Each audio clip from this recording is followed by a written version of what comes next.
الذین اذا اصابتهم مصیبۃ قالوا انا للہ و انا الیہ راجعون۔ اللہ تعالیٰ اس آیت کے اندر ارشاد فرماتے ہیں الذین اذا اصابتهم مصیبۃ،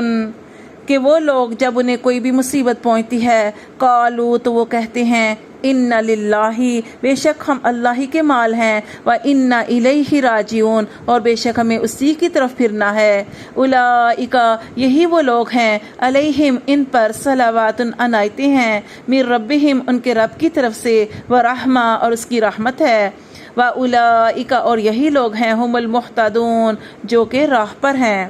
تو اللہ تعالیٰ نے یہاں پہ ارشاد فرمایا کہ جب میرے بندوں کو کوئی پریشانی آتی ہے، مصیبت آتی ہے، یہاں تک کہ کوئی چیز انہوں نے ایک جگہ پہ رکھی ہوتی ہے اور وہ نہیں مل رہی ہوتی، تو وہ یہ پڑھتے ہیں انا للہ و انا الیہ راجعون۔ یہ صرف کسی کے فوت ہونے پر نہیں پڑھا جاتا، بلکہ اگر کوئی چیز گم گئی ہے تو آپ کو نہیں مل رہی تو اس وقت بھی اس آیت کو پڑھنا چاہیے۔ اسی طرح اگر مال کے اندر نقصان ہو گیا، کمی ہو گئی ہے، کسی بھی قسم کی مصیبت، پریشانی، تکلیف آ گئی ہے، تو اس وقت بھی انا للہ و انا الیہ راجعون پڑھنا چاہیے۔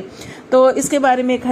ایک روایت ہے حضرت ام سلمہ رضی اللہ تعالیٰ عنہ کی، وہ فرماتی ہیں کہ میرے خاوند ابو سلمہ ایک دن نبی صلی اللہ علیہ وسلم کی خدمت میں سے ہو کر گھر تشریف لائے اور بڑے خوش تھے۔ تو وہ کہنے لگے کہ آج میں نے نبی صلی اللہ علیہ وآلہ وسلم سے ایک ایسی حدیث سنی ہے کہ جس کی وجہ سے میں بڑا خوش ہوں۔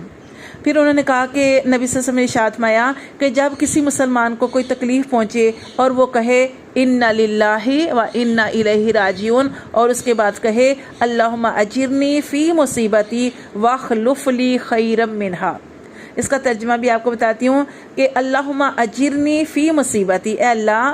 مجھے اس مصیبت میں اجر عطا فرما، واخلف لی خیرا منہا، اور مجھے اس سے بہترین نواز دے، یعنی اس کا بہترین نعم البدل عطا فرما۔ ام سلمہ فرماتی ہیں کہ ابو سلمہ کے انتقال کے بعد میں نے یہ دعا پڑھی، لیکن میرے دل میں خیال آیا کہ ابو سلمہ سے بہتر مجھے کون شخص مل سکتا ہے، لیکن وہ فرماتی ہیں کہ جیسے ہی میری عدت پوری ہوئی تو نبی صلی اللہ علیہ وآلہ وسلم خود چل کر میرے گھر تشریف لائے اور مجھے نکاح کی پیشکش کی۔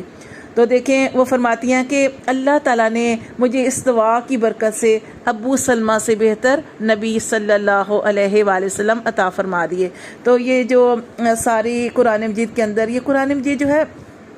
اس کو ایسے ہی پڑھنا چاہیے، یہ کہ جیسے یہ قرآن